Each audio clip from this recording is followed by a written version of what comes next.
শুভ সকাল বন্ধুরা, কেমন আছো? আশা করি সকলে ভালো আছো। চলে এসেছি নতুন একটি ব্লগ নিয়ে। আর দেখতে পাচ্ছ সকালবেলা আর হাতে সাজি রয়েছে। তো এখন ফুলটা তুলে নেব। এখন ফুলটা খুবই কম ফুটছে, আর গাছে দেখো দুটো কত সুন্দর সুন্দর ফুল ফুটেছে। তো এই ফুলগুলো না সকালবেলা উঠে বেশ ভালো লাগে। আর প্রজাপতি দুটো সামনে দিয়ে উড়ে বেড়াচ্ছে, সেটাও বেশ ভালো লাগছে। ফুল থাকলে তো প্রজাপতি থাকবেই। তো বাড়িতে যত ফুল গাছ লাগাবে তত কিন্তু প্রজাপতি বেশি থাকবে। আর এই দেখো একটা ছোট্ট, আর তোমাদেরকে আগে প্রজাপতিটা দেখে নিই তারা। ওই দেখো কত সুন্দর উঠছে প্রজাপতি দুটো। আমাদের তুলসী মঞ্চ, ওই দেখো তুলসী গাছে। তো বেশ ভালো লাগে এই জিনিসগুলো দেখতে। বাড়িতে যত ফুল গাছ থাকবে তত কিন্তু বেশি প্রজাপতি থাকবে।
এখানে একটা নীলকণ্ঠ ফুল গাছ রয়েছে।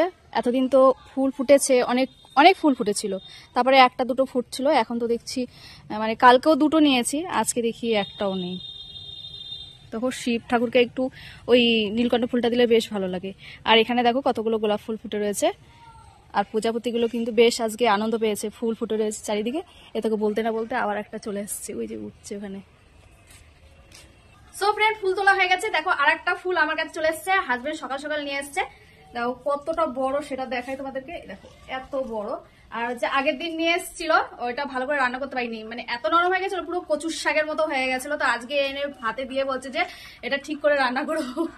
তো এটা ঠিক করে রান্না করবো। এটা অনেক রকম ভাবে খাওয়া যায়, চিংড়ি মাছ দিয়ে খাওয়া যায়, কালো জিরে দিয়ে ভাজা খাওয়া যায়, তারপর হচ্ছে সর্ষে দিয়ে খাওয়া যায়, শুক্তো।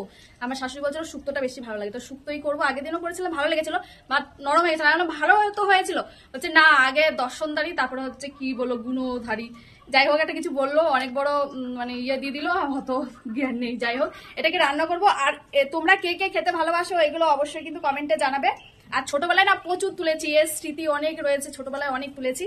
আর এইগুলো না ছাড়ানো একদম সহজ। তো তোমাদেরকে ছাড়িয়ে দেখায়, এত সহজ না যে তোমরা বিশ্বাস করতে পারবে না যে এতগুলো শাপলা কিভাবে ছাড়ায়। এই দেখো জাস্ট এইভাবে নিলাম, আর এইভাবে টানলে না পুরো এই দেখো একদম পুরো এরকম কিন্তু ছাড়িয়ে চলে আসবে। তো খুবই সহজ এগুলো ছাড়ানো। তো এগুলোকে আমি প্রথমে ছাড়িয়ে নেবো, তারপরে অনেকক্ষণ জলে ভিজিয়ে রাখতে হয়। এটা একটা কষ আছে, সেই কষটা বের করে দিতে হয়। কষটা না বের করে দিলে একটা কালো ভাব চলে আসে। তো আর একবার দেখাই, এইভাবে দুপাশ থেকে এইভাবে নেব, তারপরে কিন্তু এইভাবে টান দেবো, দেখো পরিষ্কার হয়ে।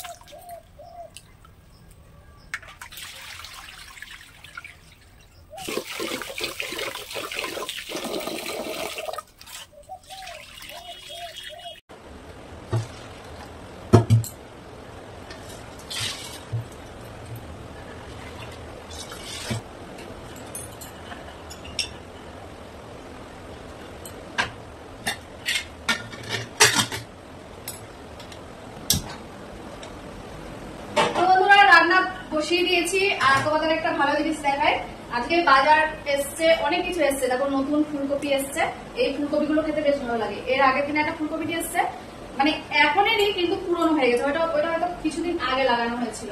আর এই দেখো আমাদের গাছের চালতা, কাদের কাদের বাড়িতে চালতা গাছ আছে, আর চালতা কারা খেতে বেশি ভালোবাসে? আমার শাশুড়ি মা চালতা খেতে খুব ভালোবাসে, মানে চালতার চাটনি, চালতার ডাল, চালতা ভাতে, চালতা দিয়ে যা যা আছে, চালতাটা খেতে খুব ভালোবাসে। হ্যাঁ, তো এই ফুলকপি দিয়ে, এই যে ফুলকপির ডাঁটগুলো দেখছো না, তারপরে এই চালতা দিয়ে বেশ ভালো লাগে, যদি করে খেয়ে দেখো।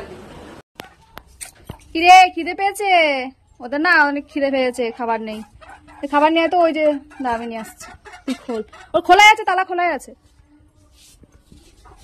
তালা খোলা আছে। যা, ওদের খাবার দিতে হবে। তুই জিজ্ঞেস করছিলি না যে ডিম পেরেছে কিনা, এই দেখ 3-4টে ডিম আছে এদের। আরো দেখ তো পেরেছে কিনা। 2 দিন ধরে তো যাই না ভেতরে। এইটাই দেখ, আর ওই নিচের ওই কাঠেরটাই দেখ। হ্যাঁ ওই কোনারটাই দেখ, ওটাতে পারতে পারে। পেরেছে 2টো।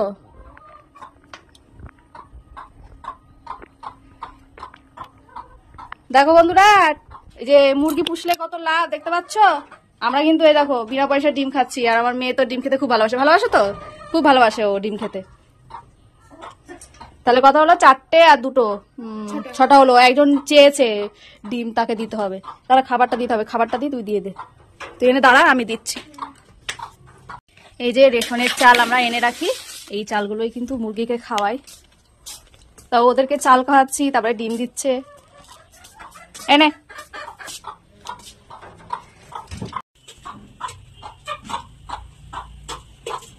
কই আমার সেই ফুলটুসি কই?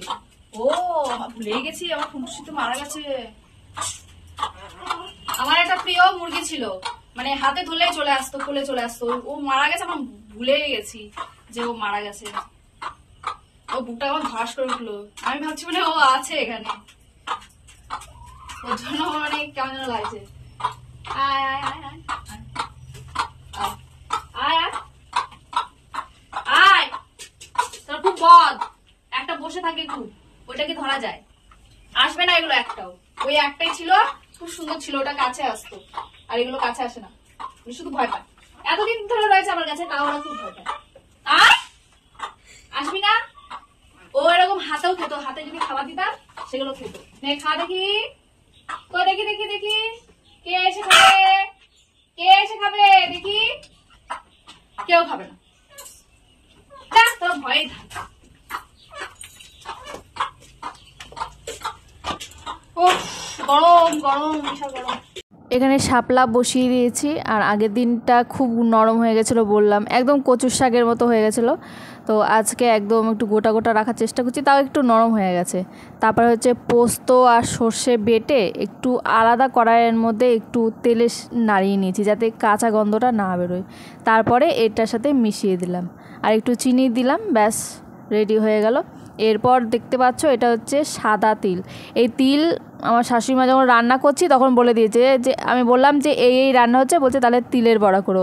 উনি তিলের বড়া খেতে খুব ভালোবাসেন আর কি, মানে যেগুলো ভালোবাসে আমাকে বলে, আমি তাকে করে দিই। তা এখানে তিলের বড়া করছি, আর ওখানে ফুলকপির ঝোল করেছি, আর কিছু ফুলকপি রেখে দিয়েছি। এখানে ফুলকপির বড়া করব। ফুলকপির বড়াটা খেতেও বেশ ভালো লাগে। আর তোমাদের সাথে একটা টিপস শেয়ার করি, সেটা হচ্ছে বেসন তোমরা আনো, সেটা হচ্ছে কিছুদিন রাখার পর নষ্ট হয়ে যায়। হ্যাঁ, আমারও নষ্ট হয়ে যায়। তারপরে কিন্তু আমি একটা বুদ্ধি খাটিয়েছি, হয়তো অনেকেই করো, হয়তো জানি না, তবে আমি এই জিনিসটা করি। এখন ফ্রিজে রেখে দিচ্ছি ওই বেসনটা। এইটা বেসনটা এনেছে প্রায় 2 সপ্তাহ হয়ে গেছে, তারও বেশি হয়ে গেছে। তো দেখলাম বেসনটা একদম ভালো আছে।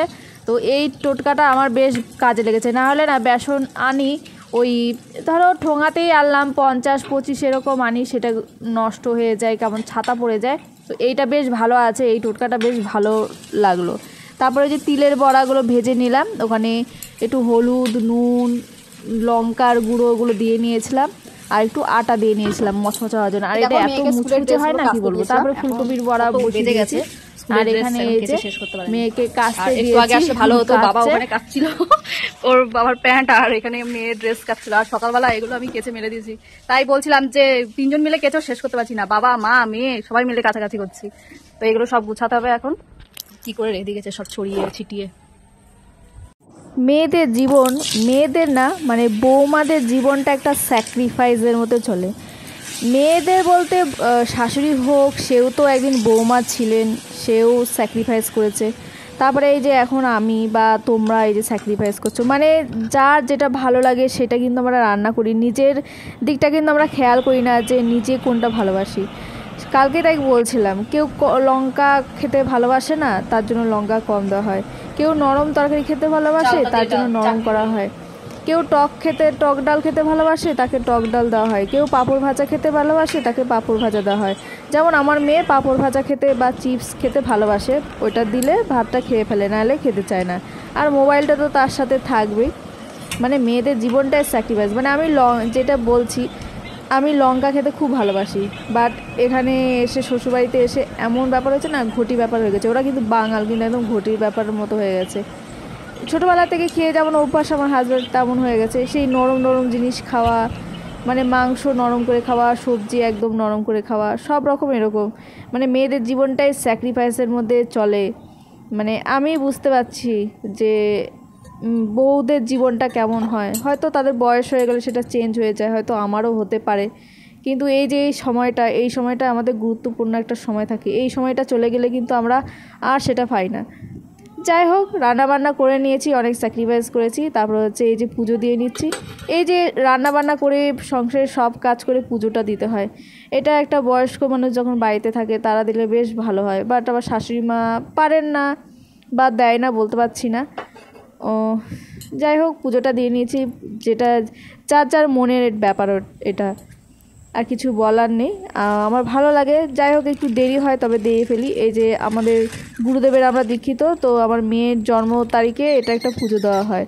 তো মানে ওই মন্দিরেই টাকা দেওয়া হয়, ওই দিনই আমাদের মানে মেয়ের নামে একটা পুজো হয়, সেটা আমাদের বাড়িতে দিয়ে যায়। মানে হাজব্যান্ড গিয়ে আনতে পারে না, হয়তো ভুলে যায়, এর জন্য ওরাই দিয়ে যায়, আর অসুবিধা হয় না। তাদেরকে একটু 10 টাকা দিয়ে দিই। তারপরে এই যে পুজো টুজো সারা হয়ে গেছে, তুলসী মন্দিরে ফুল টুল দিচ্ছি।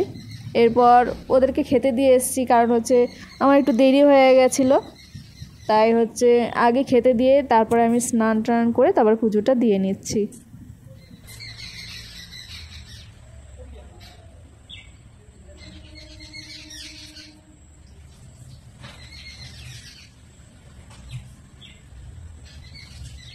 তো ফ্রেন্ড, আমরা বেরিয়ে পড়ছি এখন পুজোর মার্কেটিং এর জন্য। তো আজকে আমার মেয়ে মার্কেটিং করবে, কি কি মার্কেটিং করবে চলো তাহলে দেখি।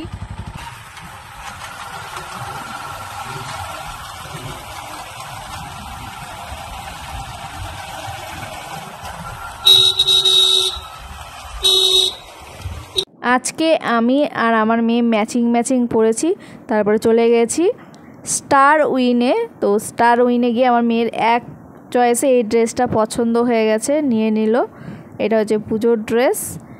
আর এই যে স্টার উইন মলটা, তো ভেতরে আমাকে ভিডিও শ্যুট করতে মানে করিনি, ওই জাস্ট ট্রায়াল রুমে ভিডিওটা করেছিলাম। হাতে মোবাইলটা দেখেছে, বলছে বন্ধ করুন ম্যাডাম, তারপরে বন্ধ করে দিলাম।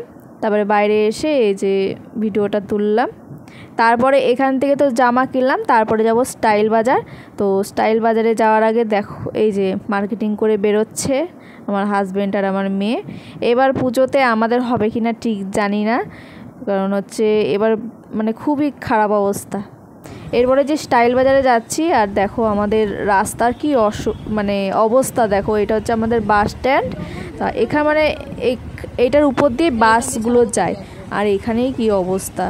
মানে এখান দিয়ে না সাইকেল, তারপরে বাইক, ভ্যানগুলো রীতিমতো মাঝখানে কদিন রাস্তা বন্ধ ছিল, মানে এত জল ছিল। আজকে একটু কম, আমার হাজব্যান্ড বললো আজকে জলটা একটু কম, মানে পাম্প দিয়ে এটা মানে জলটা সরানো হয়েছে। এত জল ছিল। আর আমার হাজব্যান্ড একটা বুদ্ধি বের করেছে, সেটা হচ্ছে ধরো সামনে কোনো সাইকেল বা ভ্যান কিছু যাচ্ছে, সেটাকে সেই চাকাটা ফলো করে যাচ্ছে। তারপরে এই যে চলে এসেছি স্টাইল বাজারে। স্টাইল বাজারে এসেও মেয়ের ড্রেস নিল। এবার হচ্ছে আমার মেয়ের ড্রেসের পালা। এই যে এই ড্রেসটা নিয়েছিল, বাট এটা পছন্দ হয়নি, কেমন বাজে লাগছে, কোনো সিম্পল একদম আর কি।